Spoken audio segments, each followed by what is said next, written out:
C'est mon message ce matin. Je vais parler sur le pouvoir de la foi.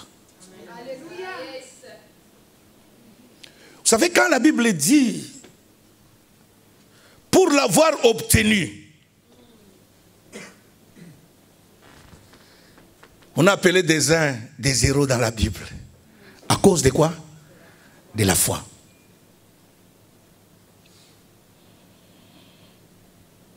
Et aujourd'hui, l'Église a perdu cette foi qui peut lui permettre de recevoir le miracle ou la grâce de Dieu. Surtout l'Église francophone. Il y a des gens qui viennent à l'Église, mais sans la foi. Dites Amen. Ils viennent quoi? Sans la foi. C'est ainsi qu'il n'y a plus beaucoup de miracles au milieu de nous.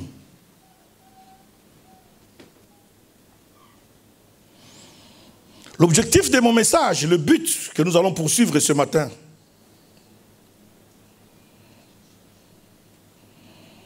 c'est de t'amener à croire en Dieu et en sa parole. Parce que Dieu ne ment jamais.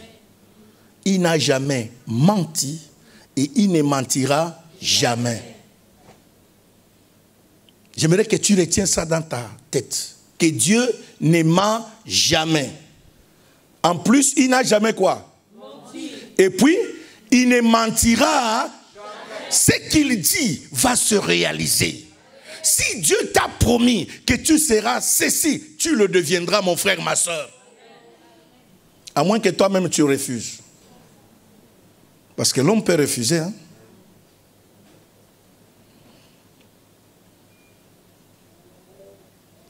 Excusez-moi, ces derniers temps, Dieu m'a aidé à changer un peu ma façon de prêcher. Je n'aime plus aller plus vite. J'aime aller lentement pour que les gens comprennent ce que je dis. Je parle de la puissance du pouvoir de la foi. C'est de t'amener à recevoir, à croire que Dieu ne ment jamais. Pas seulement de croire, de marcher dans la foi. Et troisième point, vivre la foi. Aujourd'hui, les chrétiens ne marchent plus par la foi. Ils parlent dans la bouche, mais en soi, ils ne croient pas. Dites Amen plus fort. Amen. Nous allons prendre le texte de la Bible.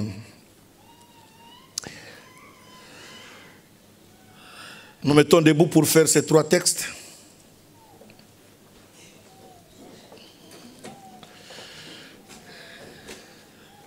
Hébreux chapitre 11.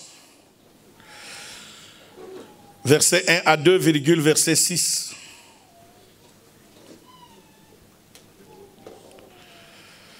Hébreux 11, 1 à 2.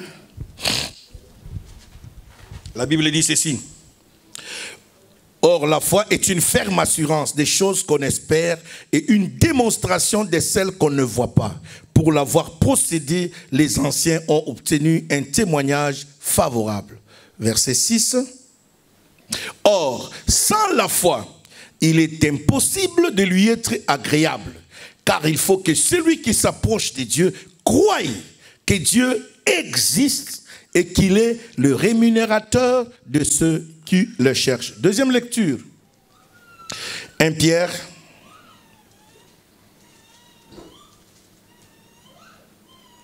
Chapitre 5, versets 8 à 9.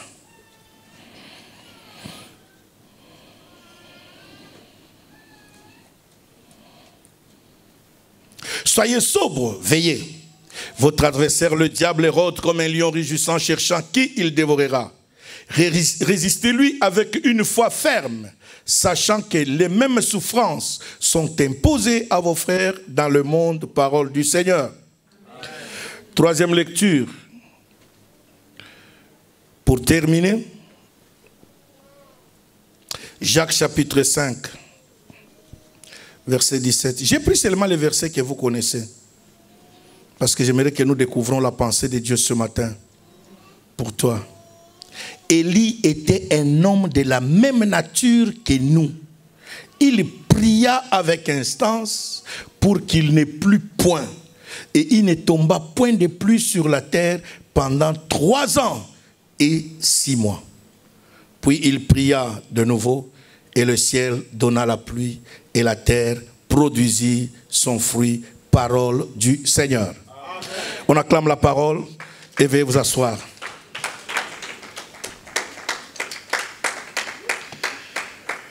Ce matin, je suis en train de parler sur le pouvoir de la foi. La Bible nous amène plus loin en disant que la foi sans les œuvres, c'est une foi quoi? Wow. Pour que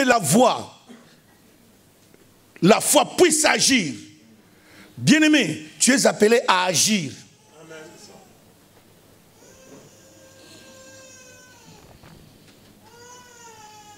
Tu es appelé à quoi? Agir. Agir. Tu ne peux pas dire que tu crois quand tu n'agis pas. C'est comme ça que la Bible dit au verset 6.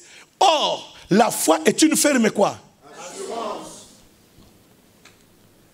Au verset 6, il dit, sans la foi, il est impossible de lui être quoi? Laisse-moi nous le dire bien. Le fait de venir à l'église, c'est un pas vers la foi. C'est un pas de la foi. Tu crois déjà à l'existence de qui? C'est pour cela que tu marches de chez toi. Je l'ai toujours posé la question, je l'ai dit même. Je ne sais pas si je l'ai dit ici le vendredi. De chez toi jusqu'ici, il y a combien d'églises sur le chemin? Pourquoi tu n'es pas rentré là-bas? Hein? Est-ce que tu t'es déjà posé cette question? Il y a même des églises belles, organisées, tout ça là, sur le chemin de chez toi vers ici. Des fois, tu as pris 2 bus plus 2 trains pour arriver ici. Mais de ce parcours-là jusqu'ici, il y a des églises. Mais pourquoi tu n'es pas rentré? La pensée de Dieu, c'est parce que ton miracle et ta délivrance est ici. Il t'amène plus fort. Amen. Ton miracle est où? S'il était là-bas, Dieu allait conduire tes pas là. Si Dieu a conduit les pas ici, ce n'est pas la tête du pasteur Evra qui te plaît, non. C'est parce que Dieu l'a disposé pour toi. Il a mis une portion de grâce en lui pour que toi, en venant en ces lieux, la parole que tu écouteras et la prière que tu suivras en ces lieux apportera un miracle dans ta vie. Et c'est ainsi que nous parlons, la foi, c'est agir.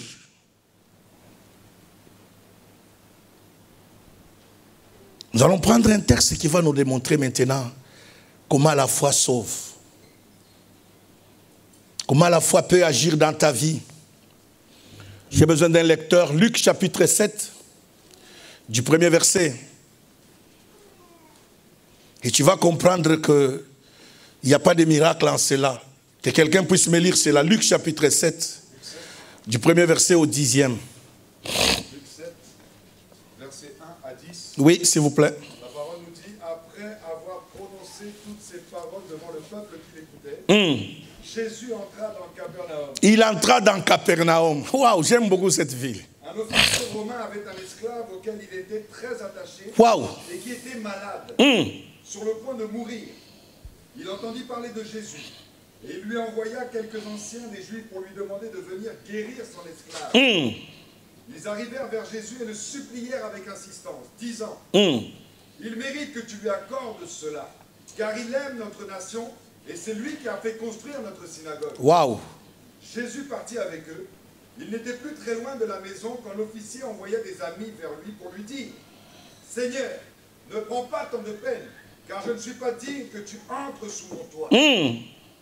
C'est aussi pour cela que je n'ai pas jugé bon d'aller en personne vers toi. Mais dis un mot, et mon serviteur sera guéri. Alléluia. En effet, moi aussi je suis un homme soumis à des supérieurs, et j'ai des soldats sous mes ordres. Je dis à l'un, pars, et il part. À un autre, viens, et il vient. Et à mon esclave, fais ceci. Il le fait. Lorsque Jésus entendit ces paroles, il admira l'officier. Et se tournant vers la foule qui le suivait, il dit, je vous le dis, même en Israël, je n'ai pas trouvé une aussi Grande foi. De retour à la maison, les personnes envoyées par l'officier trouvèrent l'esclave qui avait été malade en bonne santé. Alléluia. Est-ce qu'on peut ovationner la parole de Dieu?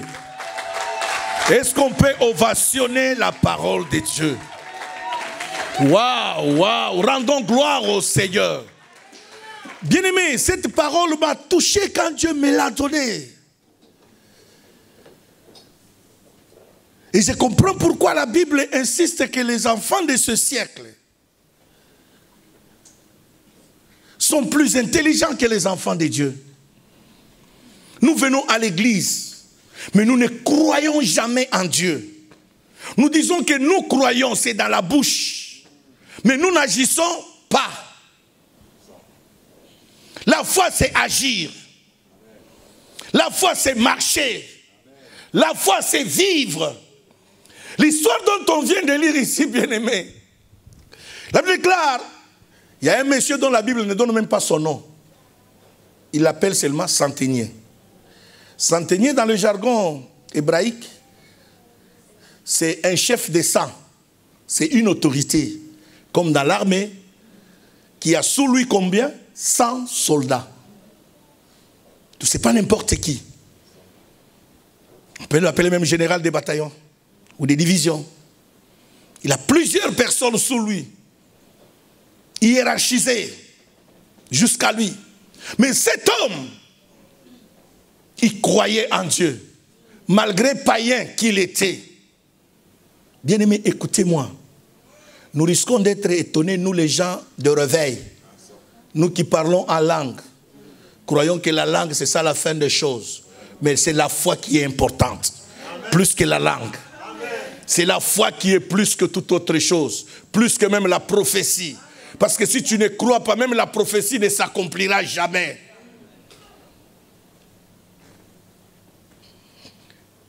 Ce monsieur était païen, il n'était pas chrétien. La Bible dit que Jésus est entré à Capernaum. Et arrivé là-bas, il y avait un monsieur, le centenier dont nous parlons, qui avait son serviteur sur qui il comptait beaucoup. J'ouvre une parenthèse et je la ferme la plus vite. Si nous analysons dans le monde séculier, qui est l'ami bras d'un DG? Qui est le bras droit d'un DG? C'est le financier. Dites amen. C'est comme dans un gouvernement.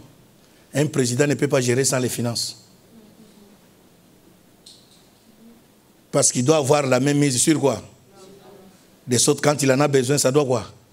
Même à 3 heures du matin, ça doit sortir. C'est ainsi, le président ne peut pas accepter que le ministre des Finances soit un opposant. Parce qu'il va s'opposer à tous ses plans. Est-ce que vous m'entendez ce matin? Le pasteur a dit, on comprend le message. Dites amen. Amen. Même Jésus aussi, son ami intime, c'était qui? Judas. Et d'ailleurs, les commentateurs de la Bible disent que Judas est l'un des disciples qui a suivi Jésus, que Jésus n'avait jamais appelé. Judas, quand il est venu chez Jésus, il a présenté son CV, comme un bon Français qui se respecte. Il dit, moi là, j'ai un master en économie. Je suis docteur en gestion des finances. Alors il a montré, tu vois telle entreprise, c'est moi qui ai monté les finances là-bas. Tu vois telle entreprise, c'est moi qui ai fait maîtriser. Alors c'est ce qui a convaincu Jésus de lui donner quoi?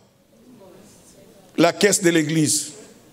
C'était le premier trésorier de l'église de Jésus, c'est Judas son nom, l'Iscariote. Et ce qui est grave, c'est quoi, pasteur? Ne commet jamais l'erreur de donner la caisse de l'église à un économiste. Tu sais la maladie des économistes? Ils aiment les rentrées, ils n'aiment pas les sorties. Est-ce que j'ai menti? Y a-t-il des économistes dans la salle? Est-ce que... Comment tu dis directement il n'y en a pas? Il y en a des économistes dans la salle. Ils aiment quoi? Les rentrées, ils n'aiment jamais quoi? C'est comme ça que même Judas aussi aimait toujours quoi? Quand il a vu qu'on est venu abattre le parfum d'albâtre aux pieds de Jésus, il a crié, non! Quel gaspillage! On pouvait vendre ça très cher et prendre cet argent, donner. Et la Bible ajoute, il ne parlait pas parce qu'il avait pitié des pauvres, mais parce que lui-même avait la main où il s'en servait. Dites Amen plus fort. Amen. Alors bref, ce monsieur, il avait son bras droit qui était quoi? Malade. Sur le point de quoi? Il dit, je ne peux pas accepter la mort de cet homme. Tous de mes employés peuvent mourir, sauf celui-là. Parce que c'est lui qui a la maîtrise de mon entreprise. Si mes affaires, ça marche, c'est à cause de quoi? Nous avons des projets encore pour voir comment agrandir cette entreprise. Mais comment il va mourir si tôt comme ça? La Bible dit, cet homme, le centenier, souffrait beaucoup. Et le monsieur n'était même pas son cousin ou son frère. Mais il s'est soucié de lui. Mais qu'est-ce qui a permis qu'il puisse guérir, sauver la vie de son serviteur? La foi. Dites Amen plus fort. Quoi? La foi sans les œuvres est une foi quoi? Morte. Quand il a dit aux disciples, les disciples sont allés voir Jésus, il dit, s'il vous plaît, j'entends que votre Jésus là guérit les malades. Votre Jésus ouvre les yeux de quoi? Des aveugles. Votre Jésus fait marcher quoi? Les paralytiques. Est-ce que peut-il pas faire quelque chose pour mon serviteur? La Bible dit, les disciples sont allés voir Jésus. Mais chose grave, c'est la demande des disciples vers Jésus. Il dit, Seigneur, nous venons te demander pour le centenier. Mais ce qui est ici que tu dois comprendre, il mérite que tu lui accordes cela. En d'autres termes, il ne suppliait pas Jésus, mais il exigeait Jésus d'aller. En disant quoi? Il mérite. Jésus dit, ah bon? Il mérite. Mais prouvez-moi qu'il fait quoi? Qu'est-ce qui va me convaincre qu'il mérite? Parce que pour mériter, défends-toi, il faut avoir les droits. Et les disciples disent, la première des choses, il aime notre nation. La foi, c'est aimer Dieu. Tu ne peux pas dire que tu crois en Dieu si tu ne l'aimes pas.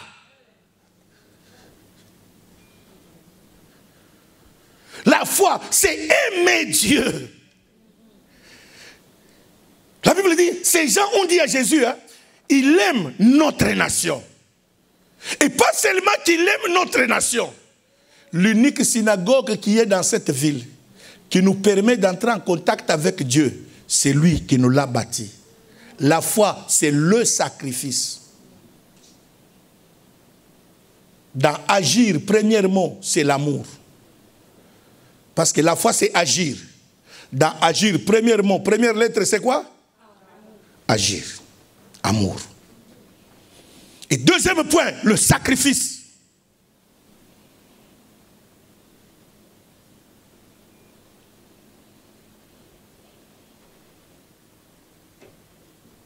Cet homme avait manifesté ces deux choses comme les œuvres de la foi.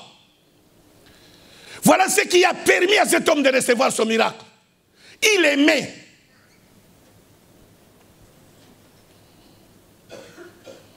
Est-ce que tu aimes ton église? Dites Amen. Amen. Est-ce que tu aimes quoi? Ton Dieu. Quel type d'amour que tu as envers ton Dieu? Parce que aimer son Dieu, c'est le présenter aussi à d'autres personnes. Parce que tu sais ce que ce Dieu a fait dans ta vie. Même le fait de te réveiller ce matin, c'est l'amour de Dieu. Est-ce que tu peux parler de ce Dieu à ta copine? Est-ce que tu peux parler à ce Dieu, à ta famille, pour qu'il réalise l'amour de Dieu? Bien aimé, le jour où Dieu m'a ouvert les yeux pour lire la Bible autrement, j'ai découvert combien Dieu m'aime. Vous savez le verset de Jean chapitre 3, verset 16. Moi, j'ai toujours effacé dans ma Bible la partie qu'on a écrit le monde. Je marque mon nom. Et je le lis comme ça. Car Dieu a tant aimé Néhémie Kabea. Et qu'il a donné son fils unique Jésus, afin que si moi, Néhémie Kabea, je crois en lui, que j'ai eu quoi? La vie éternelle. Bien aimé, Dieu n'a pas aimé les arbres. Dieu n'a pas aimé les arbres. Il n'a pas aimé la nature. Il t'a aimé, toi et moi. Et il a donné ce qui lui coûtait plus cher pour nous sauver. Et pourquoi ne pas témoigner cet amour envers ces dieux? J'étais en train de nous observer pendant que notre bien-aimé, le psalmiste aimait quand nous chantait ici. Je nous regardais dans la salle. J'ai dit, waouh, est-ce que nous comprenons ce que nous sommes venus faire ce matin?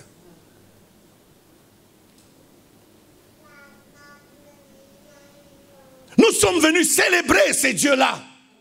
Nous sommes venus l'adorer. Même pour danser pour lui, même pour prier, on doit t'efforcer. Non! C'est un signe de témoignage envers ces dieux. Comment tu peux le témoigner, ton amour envers ces dieux? Si tu ne sais pas danser pour lui, si tu ne sais pas chanter pour lui, si tu ne sais pas l'adorer. Or, je me rappelle hier, excusez-moi, qui a dû goûter un peu à la vie des boîtes de nuit, comme moi. Moi, avant d'aller à Christ m'a ramassé dans les boîtes. Dites amen. Amen. On entrait en boîte. Tu n'as même pas encore trouvé quoi? Des places. Depuis quoi? Tu commences à danser. Pourquoi? Je savais ce que j'allais faire quoi? Est-ce que tu sais ce que tu es venu faire ici? Même pas tu ne sais même pas où est-ce que tu vas quoi? Même qu'est-ce que tu vas? Hein? Déjà tu commences à quoi? Depuis la porte. Tu peux même traîner dans la piste pendant 2 heures. Tu n'as même pas encore trouvé quoi? Mais quand tu viens à l'église, tu deviens sérieux. C'est comme dans une salle de... On n'est pas ici dans un théâtre. Nous sommes dans la maison de notre Dieu. Nous sommes venus lui rendre un culte. Et c'est là que tu peux témoigner ton amour à Dieu. Nous sommes venus l'adorer, bien-aimé. Mais si tu es là, si tu es venu l'adorer, on ne doit pas te pousser.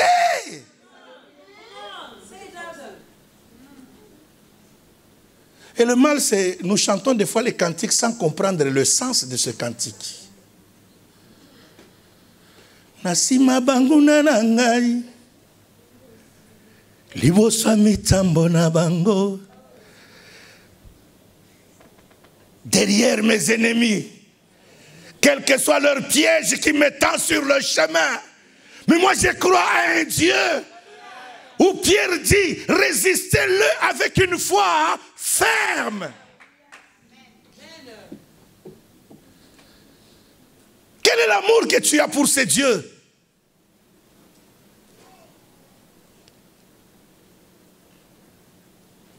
Pasteur, si tu veux connaître l'amour des membres de ton église, qu'ils ont pour leur église, va seulement sur leur site, sur Facebook.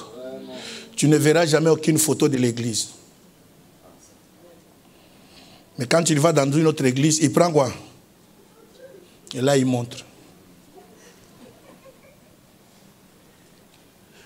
Pour preuve, pour l'arrivée des frères aimés ici à l'église, on a affiché. Le frère Sébastien a affiché. Même pour ma venue vendredi, on a affiché. Mais pose la question, combien ont partagé? Mais sur WhatsApp, nous sommes prêts à partager des conneries. Est-ce qu'on dit qu'on aime Dieu? La foi, c'est agir. Le centenier, quand il a découvert que ces gens ont un Dieu puissant, quand la Bible dit il aime notre nation, c'est comme si ces messieurs n'étaient même pas de leur nation. Mais il aimait la nation juive. Il dit ces gens ici, ils ont un Dieu quoi? Puissant. Pas seulement qu'ils ont un Dieu puissant, ils doivent avoir un lieu où adorer leur Dieu. Parce que leur Dieu, c'est le Dieu le tout puissant qui peut exister. Et ils croyaient que leur Dieu est capable de tout. C'est comme ça que ce monsieur s'est investi de toute son âme, tout son cœur et toute sa force pour bâtir la seule synagogue qui était là à Capernaum. Dites amen. Amen. La foi, c'est sacrifier. Bien aimé, si tu te sacrifies pas, rien ne peut se passer. Mais ce qui est drôle encore, nos chrétiens, hier j'ai partagé avec une sœur, c'est une fille d'une autorité au pays en Afrique. Vous savez, les enfants des autorités, ils ont leur façon de voir les choses. Comme ils sont habitués aux cérémonies, ils aiment aussi quand ils viennent à l'église, qui est quoi? La cérémonie. Il n'y a pas de cérémonie ici. C'est apprendre ou quoi? Je peux te dire seulement, sois béni. Tout dépend de ta foi. Dis amen plus fort. Amen.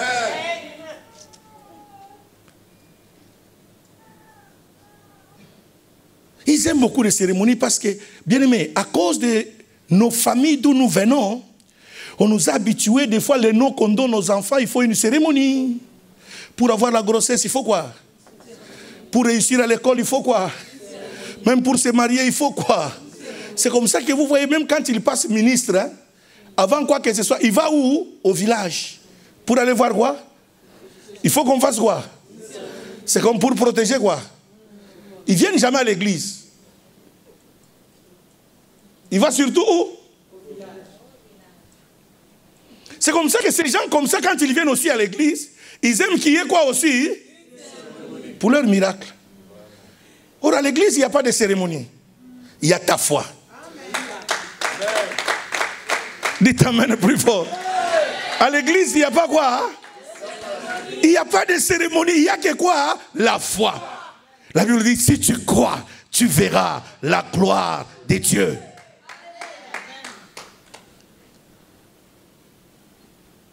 Naaman se présente devant Élisée. Élisée dit à Géasi, je n'ai pas besoin de le voir, ce n'est pas moi qui l'ai venu chercher. Il faut qu'il sache qu'en Israël, il y a un Dieu puissant. Dis-lui d'aller se jeter cette fois. Naaman dit, je suis général. Pas seulement je suis général, c'est moi qui fais la fierté de mon roi. Toute la gloire de mon pays, c'est à cause de qui? De moi. Parce que toutes les victoires, quand nous allons à la guerre, j'ai les techniques, je connais comment manier l'arme qui est traitée chaque jour. Dans mon pays, il y a d'autres piscines encore plus propres. Est-ce que votre journée là est traitée avant que je m'y jette? Bien aimé, dans la vie, hein, il y a des personnes qu'il ne faut jamais abandonner. Mais il y en a d'autres qu'il faut quoi? Ce sont ceux-là qui te disent la vérité. Même quand tu commets les bêtises, accepte de garder ces personnes. Ils sont là pour te sauver la vie. Mais nous, nous aimons seulement ceux-là qui nous caressent dans le sens de quoi? Des poils. Ceux-là qui nous encouragent à faire quoi? Du mal. Non, aime ceux-là qui te disent la vérité. Quand tu commets des bêtises, c'est ça, c'est un vrai ami. Parce qu'il te sauve de la mort. Naaman avait ses gardes-corps. L'un est venu lui voir. Mon général, mes respects.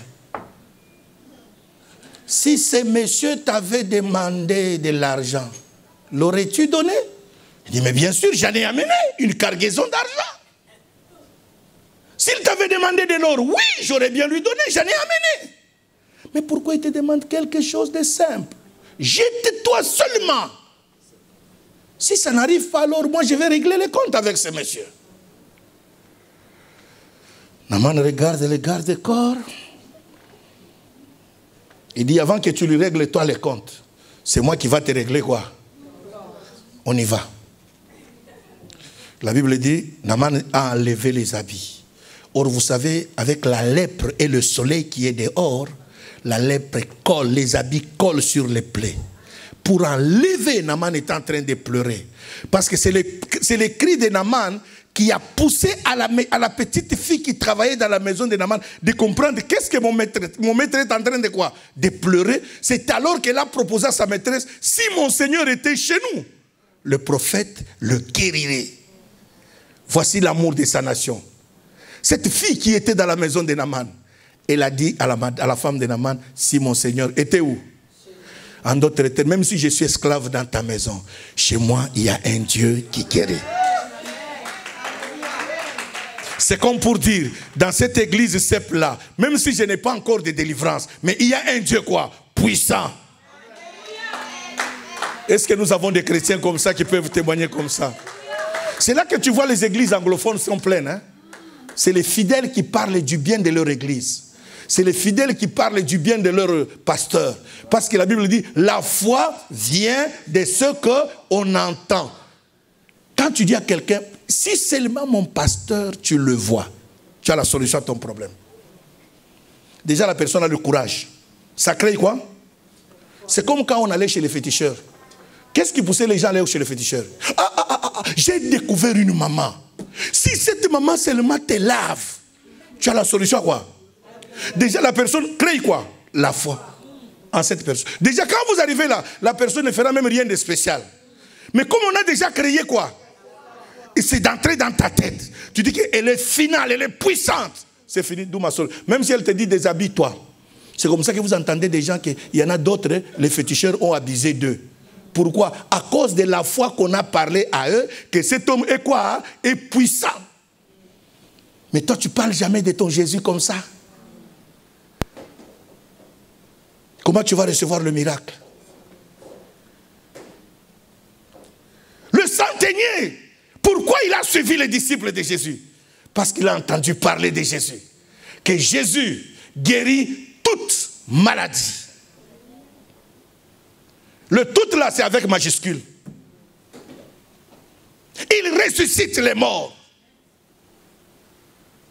C'est comme ça que quand Naaman est allé se jeter, un commentateur dit, Naaman s'est jeté pour la première fois, il se relève.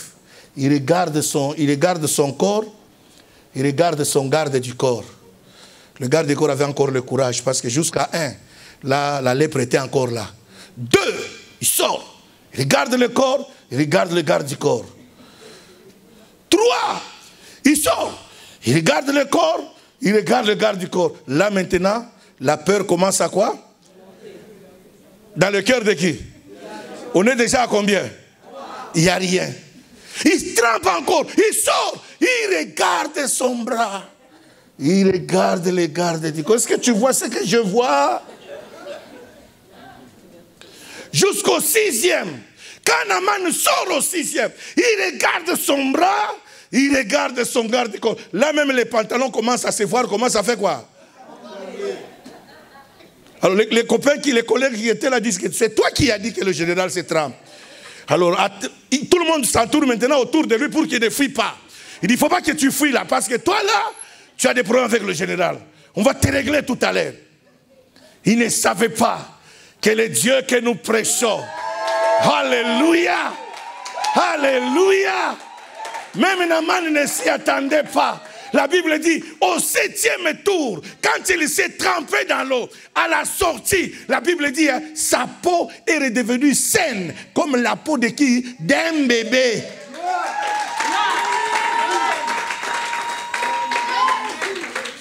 Alors mettez-vous à la place de ce garde-corps. Alléluia.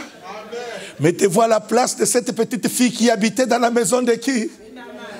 Même si je suis esclave dans ta maison, j'ai un Dieu puissant, j'ai un Dieu fort.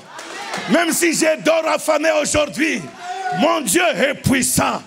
Même si ça ne marche pas aujourd'hui dans ma vie, je sais, mon Rédempteur s'élèvera, même le dernier jour. Alléluia.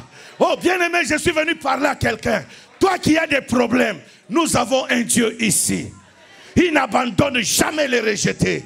Il est le Dieu des orphelins, le mari de la veuve, le père des abandonnés, le père des humiliés, ceux-là qui manquent de la valeur. Oh, alléluia. Écoutez-moi, bien-aimé. Je suis arrivé à Montréal, hein,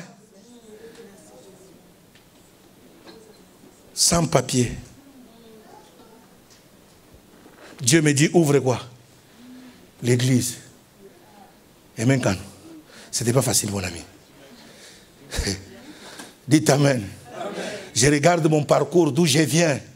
Toute la gloire que j'avais dans l'eau. Il faut commencer quoi? À zéro. J'ai mis mes genoux par terre. J'ai dit, mais Seigneur, comment je vais faire? D'abord, je n'ai pas encore de papier. Qui va m'accepter ici pour commencer même quoi? J'appelle mon ami. Je trouvais un ami là-bas de longue date d'enfance. Il m'a aidé, on a monté les statuts de l'église. J'ai fait introduit. au gouvernement fédéral.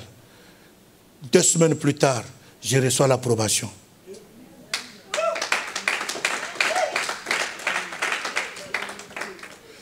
Pendant que moi-même, je suis quoi?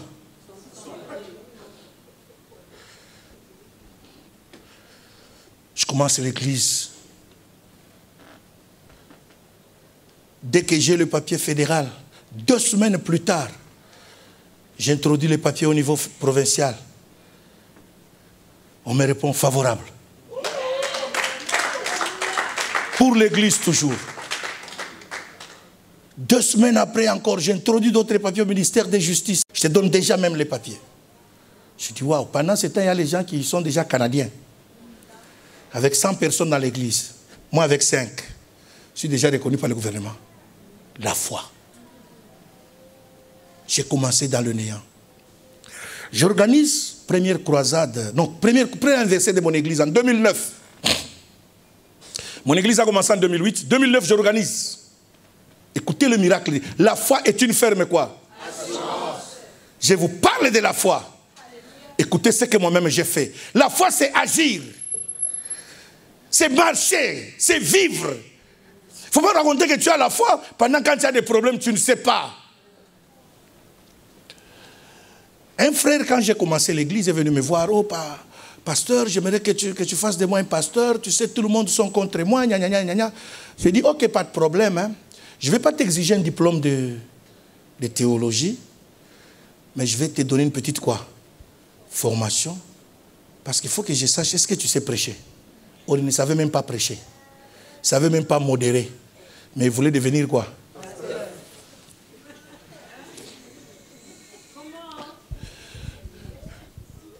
Or, moi là, pour devenir même diacre, nos pasteurs là nous surveillaient d'abord. Ils ont commencé par te mettre chef de cellule. Voir comment tu vas diriger quoi? De l'église, de votre quartier. C'est après ça que nous étions ordonnés des diacres. Mais toi-même, je lui ai donné la chorale. Bien aimé, aucun jour qu'il venait avant. Samedi, la chorale avait répétition à 15h. Lui, il arrivait à 18h. Il fallait que les choristes me réveillent chez moi. Il avait les clés de l'église. Il fallait que moi je quitte chez moi, que je vienne ouvrir quoi? La porte de l'église pour que les choristes fassent quoi? J'ai dit, mais ce frère, il cherche à devenir quoi? Mon pasteur assistant. Mais comment ça? Ok. Comme nous organisons la croisade, la convention d'anniversaire de l'église, je vais lui donner l'organisation. Je lui dis, je suis ton premier conseiller personnel. Toute question vient quoi? Même, je sais que tu n'as jamais organisé. Mais appelle-moi, je vais t'aider comment hein, on organise. Si moi-même je n'ai pas fait un comité parallèle, on allait se retrouver à la convention sans organisation. Le samedi, le vendredi, disons le vendredi, on avait des veillées à l'église. Le dernier samedi avant la croisade, la conférence. D'abord, il y a une sœur dans la salle quand on a fait l'appel pour soutenir la convention là, de l'anniversaire. Elle a dit, moi je vais acheter le billet de quoi? De l'orateur qui devrait venir de Londres. Bien aimé, c'était 3 mois avant la manifestation. Jusqu'à ce jour-là, il n'avait pas encore donné quoi? Heureusement, j'ai dit à l'orateur, j'ai dit, mon ami, prête même l'argent, achète quoi? Viens au pied de l'avion, moi je vais te remettre quoi? Ton argent. Il a eu le billet. Alors le samedi, on vient de la veillée à 4h du matin, j'arrive chez moi, je me lave. J'ai dit, laisse-moi m'asseoir sur Internet. J'entre comme ça sur Internet. Le frère là, il n'était pas venu à la veillée. Il m'écrit, ce jour-là, il ne m'appelle plus pasteur, il m'appelle frère. Frère Néhémie, je ne fais plus partie de ton ministère. Dieu m'a appelé pour de grandes choses. Alors, comme il m'avait offert des baffles comme ça à l'église, moi je croyais qu'il avait donné à Dieu. Il a dit non, les baffles là, démonte-le, je vais venir les chercher. Parce que Dieu m'a appelé avec ça pour faire un grand ministère. Dites amen plus fort. D'abord, j'ai la dette du billet de l'orateur. Ajouté à ça, il faut chercher quoi? Nous sommes samedi. Mercredi qui arrive, la convention commence. Encore quoi? 4 jours. Bien-aimé, ça a coupé mon sommeil. Je n'ai pas pu dormir. Je suis resté dans mon salon, j'ai dit, Seigneur, je rêve ou c'est la vérité? C'est là que la foi doit entrer quoi? J'ai dit, Seigneur, tu ne m'as pas appelé dans ce pays pour tourner en rond. Je ne peux pas passer 100 jours dans la prière pour intercéder pour cette conférence et que toi tu restes insensible à mes cris. Nulle part ailleurs je vois ça dans la Bible. Et sur place, je n'ai pas fermé l'œil. Jusqu'à 7 heures, je suis sorti, ma femme ne savait pas, elle était en chambre. Je démarre la voiture, je vais au centre-ville. J'appelle mon ami, le pasteur Arthur, dit, tu es où? Dis-moi où est-ce que je peux trouver les instruments de musique pour la conférence que j'ai là. Il dit, non, on va sur Saint-Denis, coin avec Bobien là-bas. Ok, tout droit. Le magasin ouvre à 10 h. Mais moi, 7h30, j'étais devant quoi? Je commence à faire 100 pieds devant la porte. Ce baffle-là, au nom de Jésus. Ce micro-là, au nom de Jésus. Je sors du magasin, je commence à prier. Je n'ai même pas une carte de crédit sur moi. Comme je suis sans papier, je n'ai pas droit de carte de visa. Je commence à marcher. J'ai dit, Seigneur, tu ne m'as pas envoyé dans cette ville. Je me rappelle, j'ai dit, j'ai des fidèles qui sont mes enfants spirituels, qui viennent chez moi. Ils prient dans d'autres églises à Montréal, hein, mais ils viennent à mon église à cause des veillées agressives. Les veillées agressives que vous voyez qui est entré dans les églises, c'est moi, le monsieur qui a commencé. C'est par moi que Dieu m'a révélé cela. Je l'ai introduit au ministère du combat spirituel et les autres églises ont copié là. Alors, j'appelle l'une. J'ai dit, Madame Bélanger, tu es où? Il dit, papa, je suis à la maison. J'ai dit, j'ai un problème ici. Voilà l'histoire. Les baffles que tu vois dans mon église là, la personne qui l'avait donné, je croyais qu'il avait donné à Dieu, or il l'avait prêté. Alors il me demande que demain il vient chercher quoi? Donc moi je dois voir les baffles, je viens de voir les baffles ici, c'est 2500. Si tu as ta carte, donne-moi la carte Visa. On prend les instruments. Comme ça, moi, toute l'offrande qui va entrer dans la convention là, je vais dire à l'homme de Dieu, il va partir main vide. On va terminer d'abord ta dette à toi. Lui, je réglerai le compte même avec mon salaire après. Il me dit, papa, la carte que nous avons, nous l'avions utilisée pour l'achat de notre maison. J'ai dit, appelle ta soeur, ta copine là. Il appelle sa copine, même problème. Alors je le laisse dans ce suspense-là. J'ai dit, trouve-moi l'argent. Parce que moi, la convention doit quoi? Avec des bels instruments là. Célébrer Dieu. J'ai déjà vu les instruments où ça y est. Bien aimé, le Dieu que nous servons, c'est un Dieu puissant. C'est un Dieu glorieux. Dimanche, comme aujourd'hui, on fait le culte. J'ai dit aux hommes à l'église, j'annonce là, s'il vous plaît, nous avons un problème. Les baffles que vous voyez, c'est la dernière fois que nous les utilisons. Les hommes après l'église, débranchez-moi les baffles. Mettez-les au coin là, parce que le propriétaire, je croyais qu'il avait donné à l'église. Il les avait quoi? On doit rendre quoi? Il viendra les chercher aujourd'hui, ce soir. Les hommes ont démonté les... Mais pasteur, on va faire comment? J'ai dit, Dieu se pourvoira. Bien-aimé, la foi est une ferme quoi? Assurance. Quand je suis au culte, mon cellulaire a toujours été dans mon bureau, dans le tiroir. Dès que je sors, j'entre dans mon bureau. La même sœur que j'avais appelée hier, elle n'a pas dormi toute la nuit. Dieu lui a dit, comment peux-tu accepter que mon serviteur soit humilié jusqu'à ce point? Tu dois t'endetter pour cette église. Prête-lui l'argent. Or, elle m'avait promis $500 comme contribution. Pourquoi? Pour la convention. Et elle avait à la maison $800 pour envoyer à sa mère au Congo. Donc, qu'est-ce qu'elle a fait? Elle a pris les 500 qu'elle m'avait promis. Elle a pris les 800 de qui? Elle a ajouté. Ça fait combien? Il reste combien? 1200. Il appelle l'une de ses copines, il dit, prête-moi l'argent. Je vais te rembourser dans 3 mois. Et l'autre lui a fait un chèque sur place de $1200. Quand j'ouvre mon téléphone, je vois le message, commence à quoi? Je check ma messagerie, message audio. Homme de Dieu, tu es où? S'il te plaît, appelle-moi, ton Dieu vient de faire un miracle. Je viens de te trouver quelqu'un qui m'a prêté quoi? L'argent. Appelle-moi pour qu'on s'entende, qu'on aille chercher quoi? Je l'appelle comme ça, il me dit, demain 8 h, Non, demain midi, viens à mon bureau. Je n'ai que 30 minutes de break. Viens à mon bureau, viens me chercher. Bien aimé, le lendemain, moi déjà, 8 heures, j'étais déjà chez le magasin. On ouvre à quelle heure? J'entre comme ça, M. Franco me voit. Mais pasteur Némi, qu'est-ce qu'il y a? J'ai dit, commence déjà à emballer quoi? Mes affaires, emballe-le. Parce que moi, mon Dieu, on ne joue pas avec lui. J'ai déjà quoi? Hein? La solution. Bien aimé, je suis resté au magasin de 8h à 11h45. J'étais dans le magasin en train de tourner derrière mes baffes, en train d'adorer le Seigneur. J'ai dit, Dieu, tu es Dieu. Dieu, là, quand ça passe comme ça, je commence à adorer Dieu en Swahili et en Kilubakat. Parce que moi, j'étais converti en Swahili. C'est là que j'ai reçu Jésus comme Seigneur et Sauveur au Katanga. Et dans notre église, on prêchait en Kilubakat, on interprétait en Swahili. Alors, je commence à parler Kilubakat, qui n'est même pas ma langue maternelle. Oh, les Sawetu Wafuko. Alléluia. Là, j'adore le Seigneur. Dans le magasin. Je sors comme ça à midi, moins 15. De là où le magasin était et là où était le bureau de la sœur, c'était 10 minutes de voiture.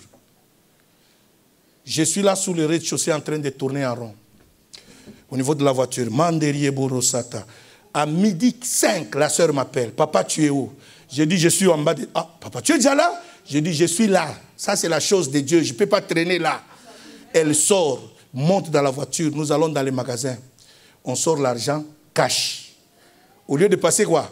La carte, on a sorti l'argent quoi? $2500. Paka, paka, paka, paka. Le Mundele me regarde dit, pasteur Némi, s'il te plaît, si tu as 2 comme ça à l'église, prête-moi 1. Parce que là, ça me fait avancer quoi? Mes business. J'ai besoin du cash. Bien aimé, on prend les instruments. Je vais les monter à l'église. Je les charge dans ma vanne. Le soir, on a prière. Les gens viennent à l'église, ils trouvent les baffles dans les coins, ils trouvent d'autres baffles quoi? Ils me posent la question, qu'est-ce que tu as fait? Les dieux que je sers, je le connais. C'est lui que je... Donc je faisais la convention avec une dette de dire que non, il y a le billet et l'homme de Dieu va partir sans enveloppe.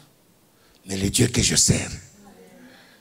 On a commencé le séminaire mercredi, jeudi, vendredi. Samedi à 11h, nous étions chez moi avec l'homme de Dieu en train de prendre le petit déjeuner. La même dame m'appelle. Bien-aimé, la foi est une ferme quoi?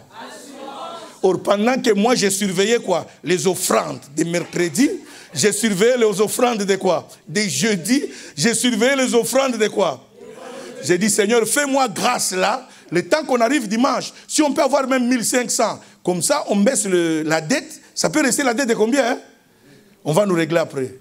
À 11h, la dame m'appelle avec son mari en train de pleurer. Son mari, c'est un Québécois de sushi. Il est blanc plus que même Sébastien. Dites Amen. En train de pleurer. Pasteur Némi, qu'est-ce que nous t'avons fait?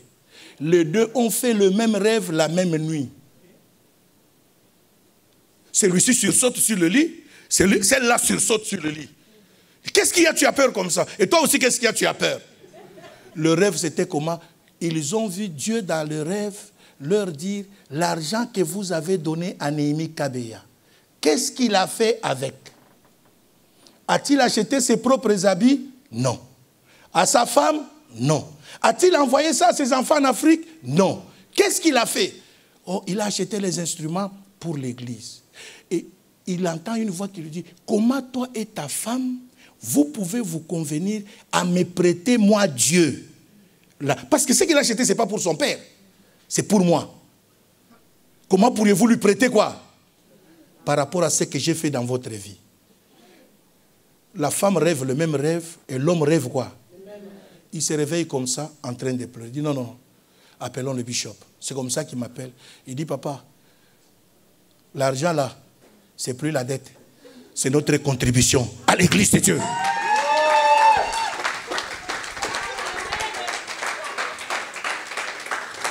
Oh, Or, quand j'ai accueilli le prophète Mukenja à l'aéroport, je lui ai dit, mon frère, voici les problèmes que j'ai même ton billet, je n'ai même pas encore réuni. Là, il y a un deuxième problème qui s'ajoute. C'est quoi, hein? Les baffles. J'ai une dette de 2500, on doit payer. Et là, nous étions à table. Mama yakena mama. Quelle adoration. Mandorioboro satakarababa. On a commencé à prophétiser sur elle. Aujourd'hui, je vous parle. Ils ont une grande entreprise au Canada. Ils ont une grande école au Canada où ils forment des entrepreneurs. Et cette école est reconnue par la commission scolaire du Québec, du gouvernement. Laisse-moi terminer par ceci. La foi, c'est le sacrifice. Dites amen. Si tu ne te sacrifies pas, tu n'auras rien. Est-ce que je peux parler aux célibataires? Ça, c'est la maladie de nos frères et sœurs célibataires. Ils veulent épouser des prêts-à-porter. Dites amen. Mais tu oublies que la veste prête-à-porter, là, demain, va faner. Hein? Ou la sœur prête-à-porter, va quoi? Et tu vas faire quoi? Or, nous, les pasteurs, le jour du mariage, nous disons pour le pire et pour les meilleurs. Quand le pire va venir, va-t-il l'aimer? C'est ça la foi. Tu refuses le frère là parce que tu le vois que le frère là est sans effet.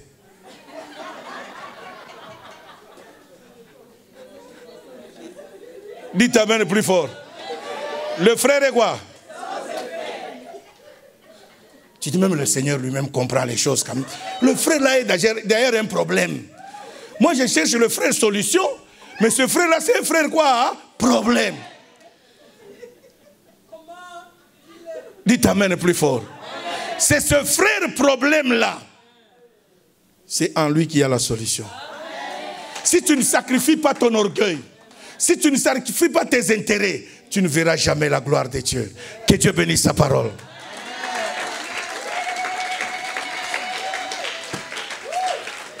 Mets-toi debout, nous allons célébrer le Seigneur. Frère aimé, peut-on adorer le Seigneur avec toi? Tu es là, mon frère, viens me bénir. Ça fait combien d'années qu'on ne s'est pas vu? Une vingtaine, hein?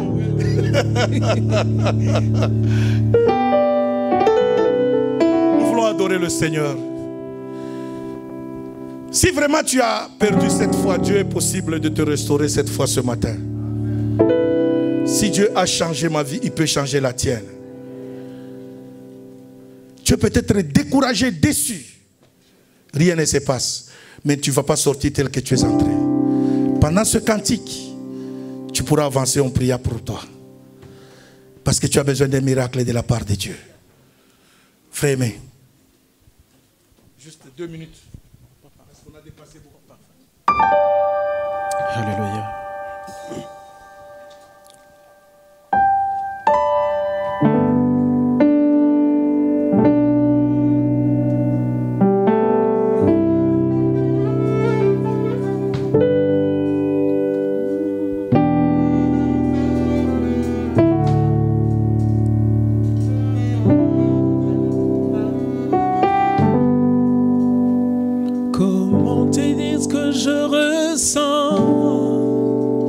Tes bienfaits sont trop grands.